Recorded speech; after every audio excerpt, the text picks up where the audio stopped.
And we're left with 11.7 amps over second. Pretty good. So our last part, our given is a cross-sectional area.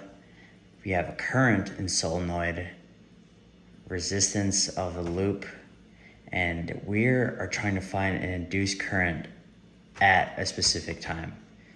So the whole concept of this, there's a lot of different information, but we're gonna use Faraday's law again, because a changing magnetic field through a loop induces an EMF.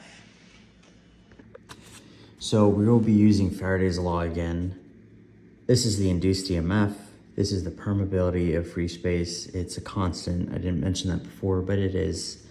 N is the number of turns per meter, A is cross-sectional area, and then di dt is the time derivative of the current solenoid. We don't have that yet. Now, how do we get there? Well, we have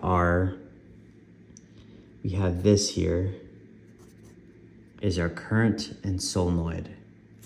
So IT, and that equals to 0.6 amps over second squared t squared.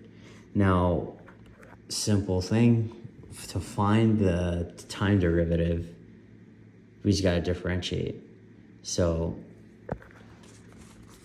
this equals di dt, and we're just gonna find a derivative, so move the 2 in front, so that equals 0.6 t, right? And that equals to 1.2 t. So we have all the information we need to solve this. 1.2 t, plug in our time, we have at 13.9, that gives us 16.68. I plug that into our EMF and we're left with this value.